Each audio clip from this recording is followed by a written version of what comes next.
So here we find ourselves in our very last session of Job. You guys seem to be alive and sitting upright, so we're going to call this a win. And I am just so grateful for you guys. I'm grateful that you're willing to come on this journey with me, the steep uphill climb. And what I talked about on session 1, which was this study has been for me a steep upward climb. Some of you might have been like, well, I'm not really sure what you mean by that, but now that we make it to the very end, and as you've done your homework throughout the last weeks, you may understand what I mean by the steep upward climb. Now, this is my hope for this session, is that as we're making sort of our final ascent, that we will round the bend and we will catch sight of God in a way that stops us in our tracks. And what I'm going to encourage us to do, myself included, is to stop and to behold. So as we round the bend and we catch just a glimpse of who he is, we want to stop and soak who he is into us. And seeing the grandeur of God, there's nothing better than that. And so I'm going to ask him to come and to do that with us and for us. So God, I just am so grateful. It's with much gratitude in my heart that I stand here with my sisters to say thank you for who you are. Thank you for your faithfulness to us. Thank you that we are at the end of this journey that we've gotten to take together. And I pray that we can look back on all you have done. God, I want to be a different person after encountering you in the book of Job. I am a different person after that. And I pray that for my sisters and my friends, that this is what is true. We see you differently. So God, would you come now in the next 30 minutes, and would you reveal yourself to us? Would you pull back the curtain and let some of your glory shine on us and hit our eyeballs in a way that maybe it hasn't before? And so I pray this in Christ, amen. So my husband, Jared, received his first tattoo on his back 5 or 6 or 10 years ago. And it was a cross, and it was right in the middle of his back. And he came home from getting his tattoo, and he had this tattoo, they call it tattoo goo. It's an ointment that you put on the tattoo maybe twice a day. And so he had me putting on this ointment on his back, on the tattoo. And maybe it had been 24 hours, maybe a little bit longer. And I started to notice that the tattoo was looking funny. And so I thought, well, the problem is I'm not putting enough ointment on it. And so I'm just going to double up my efforts on the ointment. And so I was like, hey, babe, let's start really soaking that ointment on there, because something weird and wacky's happened back here. Well, within probably 3 or 4 days, his back, where the tattoo was, looked like welts were just coming up out of his tattoo. And he came home and he was like, this is so painful, like something's wrong. And so he went back to the tattoo guy, and he came back home, Jared came back home, and he was like, well, the tattoo artist said, obviously I am allergic to the ointment. And I was like, well, that wasn't as obvious to me. Now, here's why. I had diagnosed the wrong problem, therefore I had come to the wrong solution. So I had diagnosed the problem as not enough tattoo ointment, and therefore my solution in my head was, I'm just gonna amp up my efforts. And that doesn't work. When we come to the wrong, defining the problem the wrong way, we will never end up with the right solution. It always will lead to the wrong outcome. Think of it this way. So say we've gone to the doctor and we're having breathing problems, and the doctor says, you have asthma, and I'm gonna give you an inhaler. So he's diagnosed the problem, and the solution is an inhaler. But say that your breathing problem is not actually asthma, it's pneumonia. The inhaler will never work to fix pneumonia you need an antibiotic. So the wrong problem identified equals the wrong solution. And so let's look at this. Here we have, we must identify the correct problem before we can reach the correct solution. We must identify the correct problem before we can reach the correct solution. So we have our friend Job that we have left in the midst of his suffering and misery. Now, if we think about Job, if Job had to identify his problem, what one word do we think he would use to identify his problem? It wouldn't take me long to think, I bet Job would say suffering is his problem, that he was fine and dandy until the day he lost everything, till the day he lost his children, to the day he lost his health. He was fine. Then suffering comes and hits him like a brick, and this is the problem. This is what Job would say. I have a feeling if we could have asked him. Now, our question is, would God diagnose Job's problem as suffering? What did God believe Job's problem to be? Because Job says, suffering's my problem. Therefore, the solution is, God, you need to show up and give me answers. That's the solution that I need to my problem, to fix what's wrong. And so we want to say, okay, well, is that what God's going to do? Is he going to come and show up and give Job all the answers why he has suffered for these many months? Now, remember our fourth friend Elihu, who had come, and he had told Job two things. One, God is not silent. God speaks through suffering. And number two, God is not against you. God is actually for you and your restoration. Now, another reason I believe that Elihu actually was speaking from God is because when Elihu gets done with his 6 chapters, at the very end of him talking to Job, that very last chapter, he seems to anticipate and see God coming, because he starts talking like this. Elihu starts saying, Job, can you hear him? Can you see him?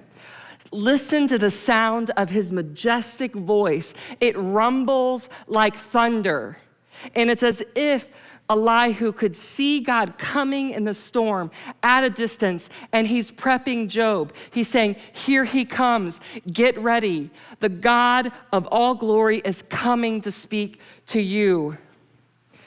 And when I got to chapter 38, which is where God comes, and when he speaks, I thought, finally, after all this arguing, all this suffering, all this depression, finally we're gonna get some answers of what happened. What is God gonna say about Job's suffering? What is God gonna say about why bad things happen to good people? It's gonna be in here. So I flipped open the book to chapter 38, so eager to get in and to spend hours and study with it.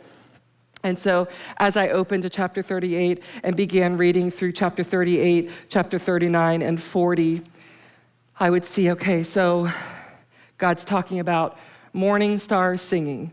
Well, I didn't think he'd go off in that direction, but okay. So there is the sea, and then there's some snow. Bear cubs, okay. Now there's an ostrich laying an egg, and it's foolish. Then I get to the very end where he's like wrapping up, and I'm like, okay, surely it's gonna be in this chapter. And it's all about a creature called the Leviathan, a strange dragon-like powerful creature. And then God is finished. And I'm like, God, did you hear what Job was asking you? Because that was bizarre.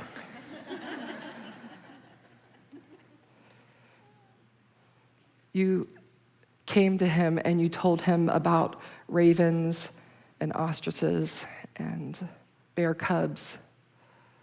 Did you not understand what Job's problem was? What did that have anything to do with Job sitting on the outskirts of town with boils, from head to toe, rejected by everyone, and suffering.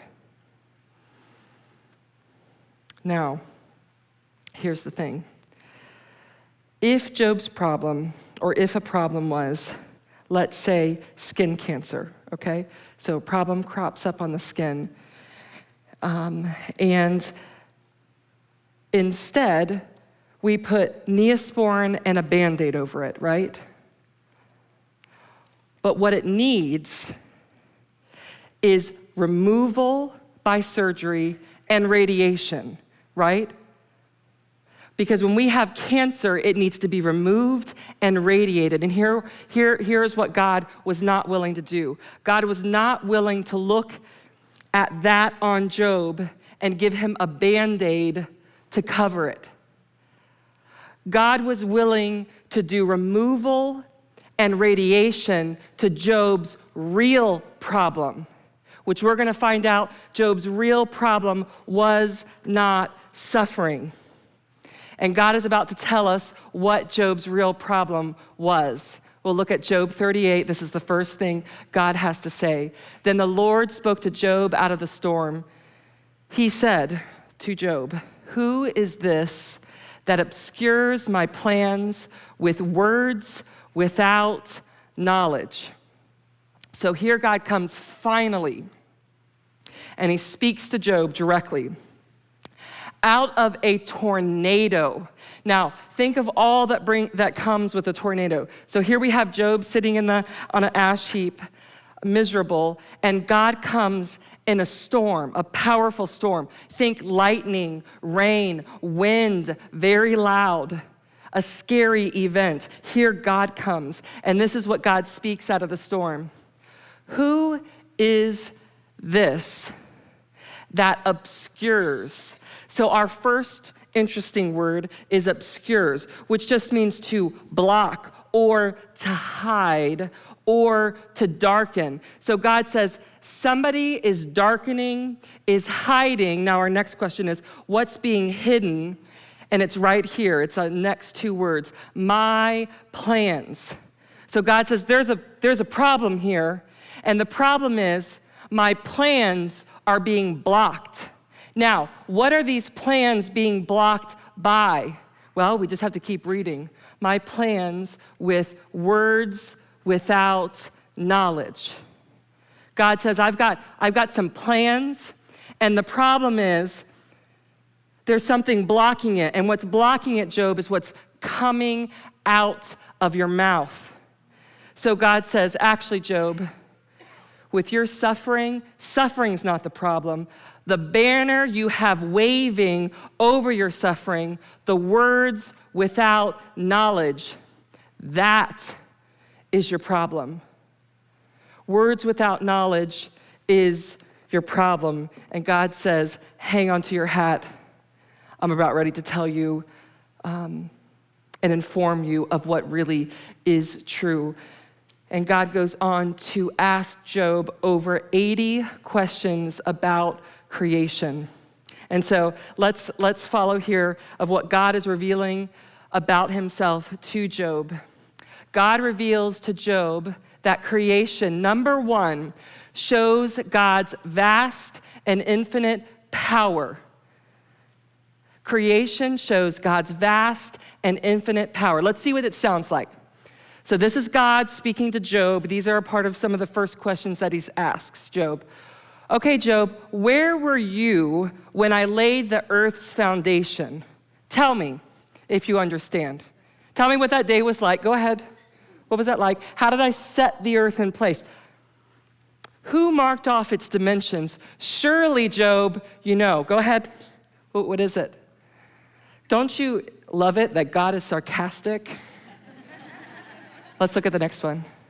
And then God says, have you ever given orders to the morning or shown the dawn its place? God says, have you ever looked at the sun and said, rise, and it's risen? How many times have you done that, Job? Let's look at the next one. Now, what is the way to the abode of light? And where does darkness reside? Can you take them to their places? So do you tell light where to go? And do you tell darkness where it can exist? Do you know their paths to their dwelling? Job, surely you know, for you were already born. You have lived so many years. What are you, 60? 65, Job? Tell me. So go ahead and let me know. And as God says this, we see that his vast power is far beyond anything we can imagine. But God's not done. He has a second thing he wants to show Job and us. Number 2, God reveals to Job that creation shows God is intimately involved with created things. So we have a God who is powerful, large, and also intimate and close. The two are astounding. He's large and powerful and intimate and close. And let's read what he has to say about himself. God says, okay, Job, do you hunt the prey for the lioness and satisfy the hunger of the lions when they crouch in their dens or lie in the thicket? Job, when the lioness gets hungry, are you the one providing the meal for them? Because I see the lion and her cubs. I see them and I provide for them.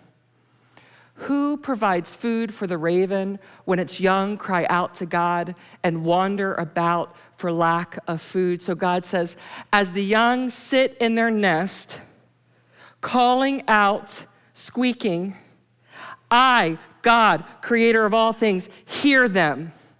And actually, I satisfy their hunger. Job, can you do that? And this is the last one. Do you know when the mountain goats give birth? Do you watch when the doe bears her fawn? Do you count the months until they bear? Do you know the time they will give birth? They crouch down and bring forth their young. Their labor pains are ended. So God says, Job, do you know when the mountain goats give birth? I mean, all million of them on the face of the planet. Do you name them? Do you know when her pains start? Are you there to help her give birth to her young? Can you do that, Job? Because not only am I a God of power, I am intimately involved with my creation. Every single detail does not go unnoticed by me. This is what God reveals to Job. Now, what we find here is that God is saying, when he says suffering is not your problem, this words without knowledge that's flapping over your suffering is your problem. And this lack of knowledge is not lack of information. Let's hang here for a second. It is not lack of information. Now, why wouldn't we just say, well, I think, wouldn't it be if Job's lacking information? Maybe he just needed to know that God was big and that God was near. The problem is, Job already knew that.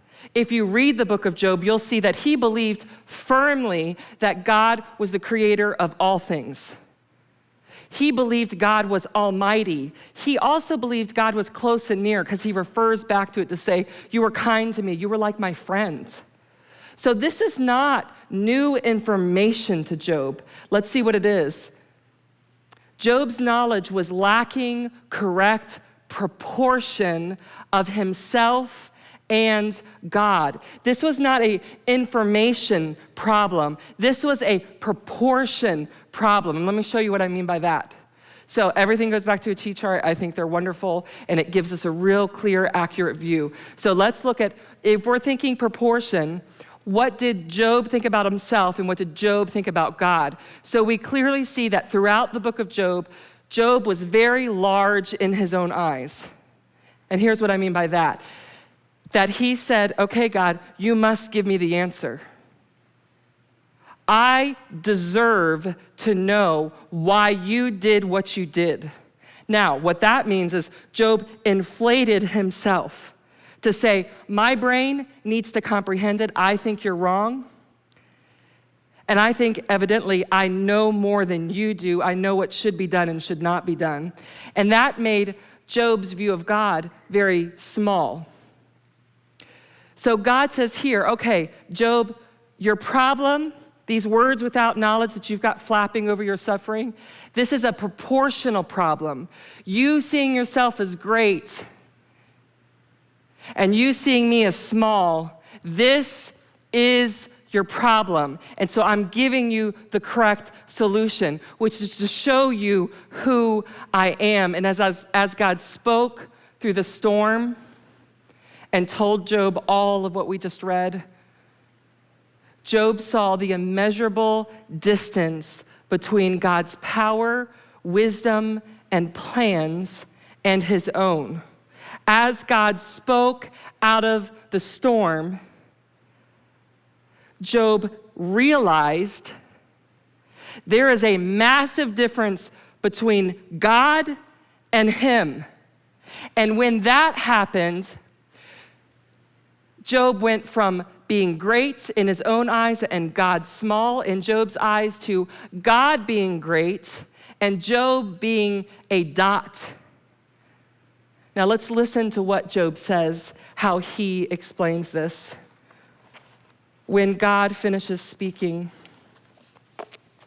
and takes a break in chapter 40, Job pipes up and he says this. Now picture Job in the middle of the storm. The wind is whipping around him. There is rain pouring down. There's lightning, there's thunder, and he has just heard the very words of God. And this is what he said, "Behold, I am of small account.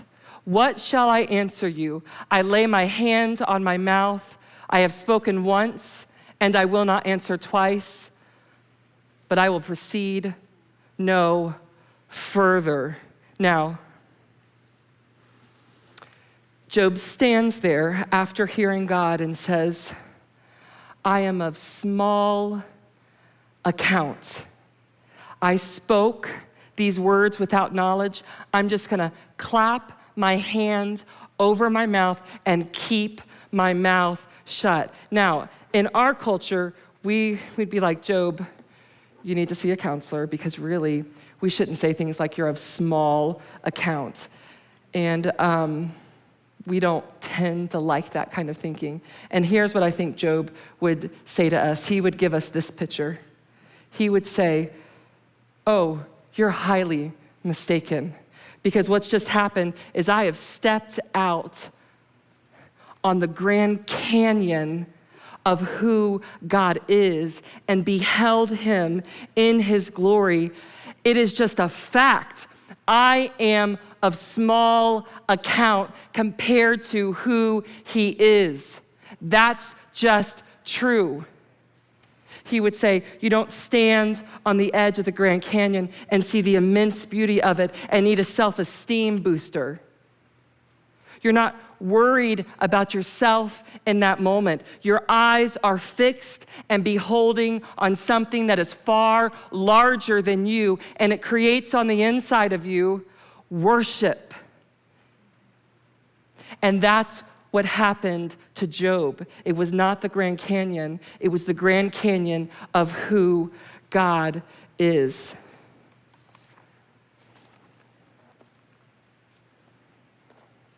Now, so what does Job do? What does he have to say at the very end? God has finished speaking. And here's what Job says to God. I know that you can do all things. No purpose of yours can be thwarted. You ask of me, God, who is this that obscures and blocks my plans with words without knowledge? That was Job's problem. Job says, surely I spoke of things I did not understand, things too wonderful for me to know. Things too wonderful for me to know. So here's what Job says. I had over my suffering as a banner, this words without knowledge. I have heard you come and speak to me through a storm, and now I've shut my mouth. Those words, I'm wiping them away. And instead, what I choose to put over my suffering are the words, too wonderful. Now, Job's not saying, my suffering is too wonderful. Job's saying, you, God, in my suffering are too wonderful. Now, remember, Job sits in the same set of circumstances. He is not saying, God, you're too wonderful because you restored me back to health and wealth and happiness. He's saying, God, you are too wonderful because of who you are. Now, I finished this teach, writing it, and it was late one night.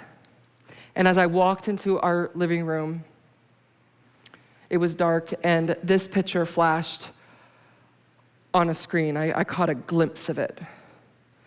And I had just been writing all of this, too wonderful, too wonderful, too wonderful. This is what Job walked away with.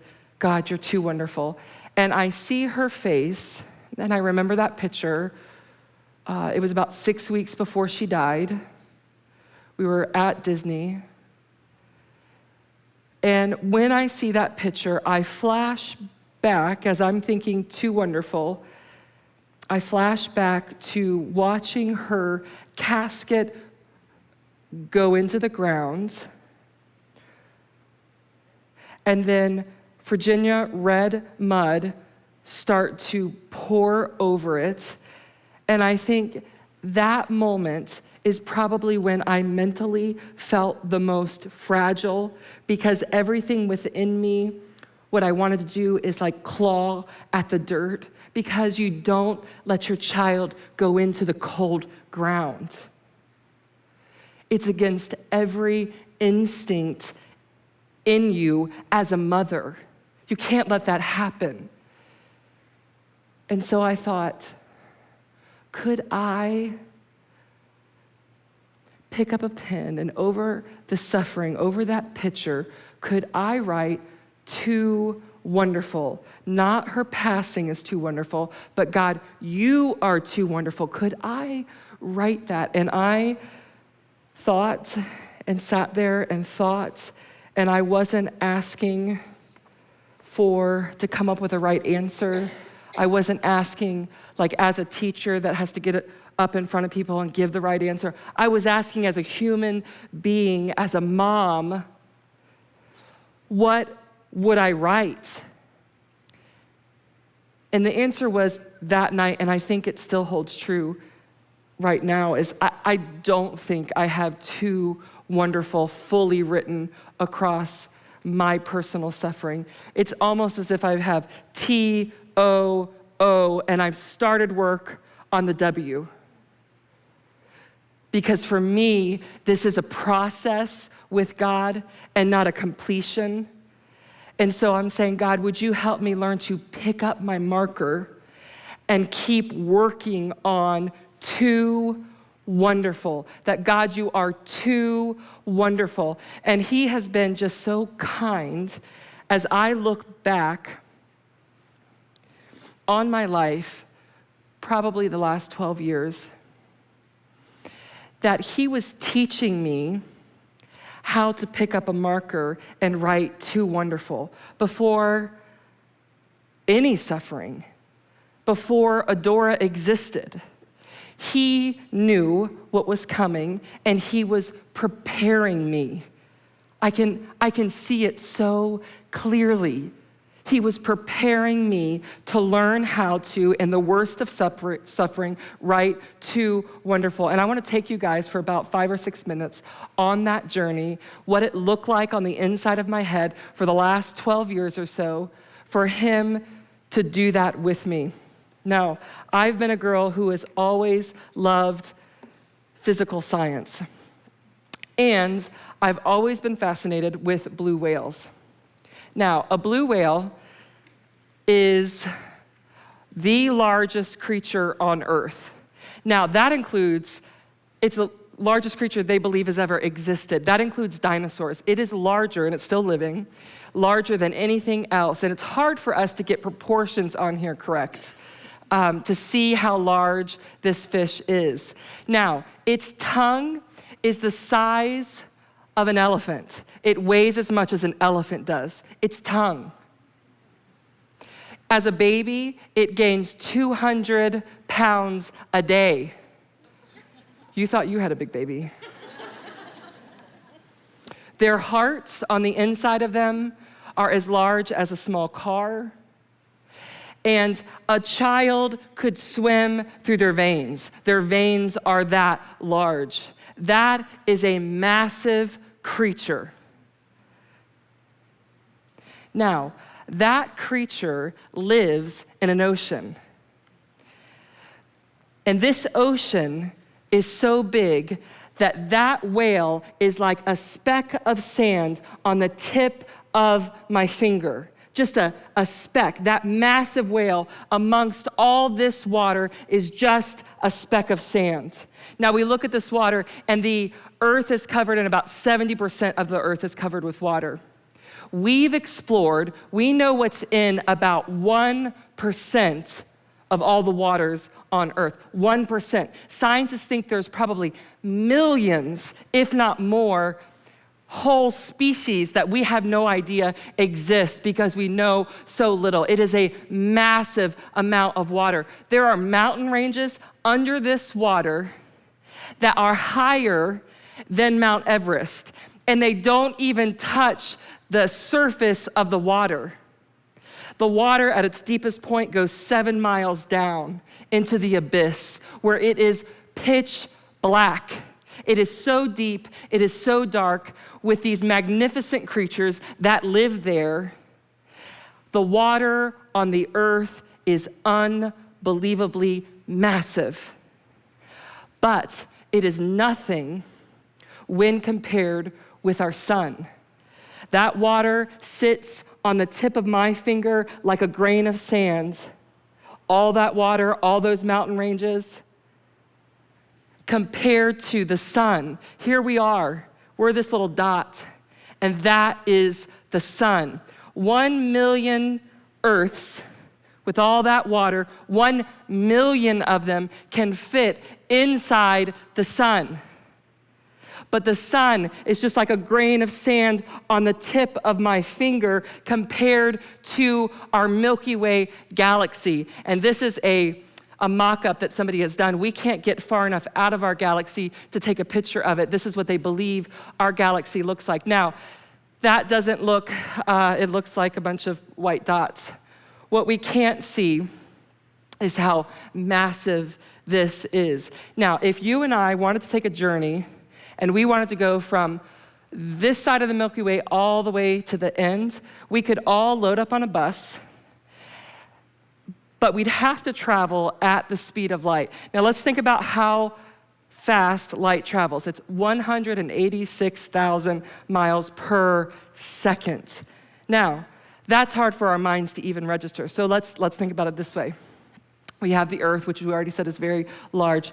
Light can travel 7 times around the Earth in the snap of my finger. That's 186,000 miles per second. 7 times around the Earth at the snap of my finger. Now, we would have to travel at the speed of light to get from here to here. No potty breaks, we're not stopping, nobody's getting gas. We've just got to make our way across our galaxy. It would take us over 100,000 years traveling at the speed of light. That's mind-blowing. Now, here's the thing. Our galaxy, the Milky Way, is nothing but a grain of sand on the tip of my finger compared to the billions upon billions of galaxies that are just as big as ours. Now, what Isaiah the prophet says is that God, when he wants to measure the universe, he takes his hand, and from the tip of his thumb and to the tip of his pinky, he reaches across all those hundreds of billions of galaxies without even stretching and says, yep, it's about that big. He sets that far above, with that much grandeur and power. And then Isaiah says, all that water that we see, it's just like a little puddle in the palm of his hand. Not one piece of water drips out, nothing. It just stays right as a puddle in the palm of his hand. Yet in that same chapter, Isaiah says, he cares for you like a shepherd to his sheep. He carries you close to his heart. He is not just a God that is large and powerful. He is a God that is near and close. He not only knows your name, he knows the day you were born. He knows all the thoughts in between. He knows the day you will die. And he not only knows it, he cares. That is too wonderful. That knowledge of who he is too wonderful.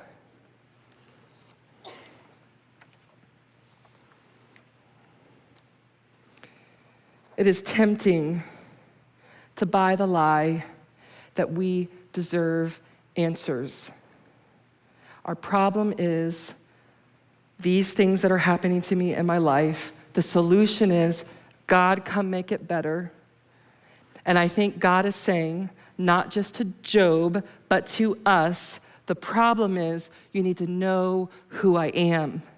The solution is staring up at the wonder of him and being able to learn how to write through our life, too wonderful. God, you are too wonderful over any suffering we experience.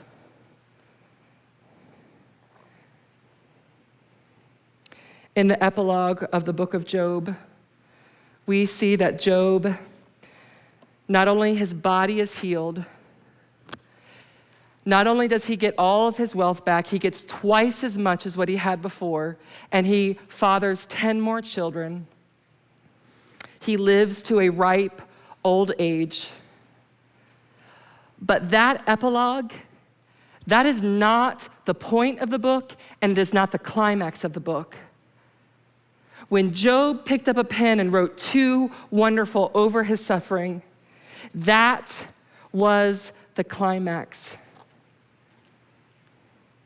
Until God comes and reveals himself to Job, that was the point that everything changed, even when Job's circumstances remained the same.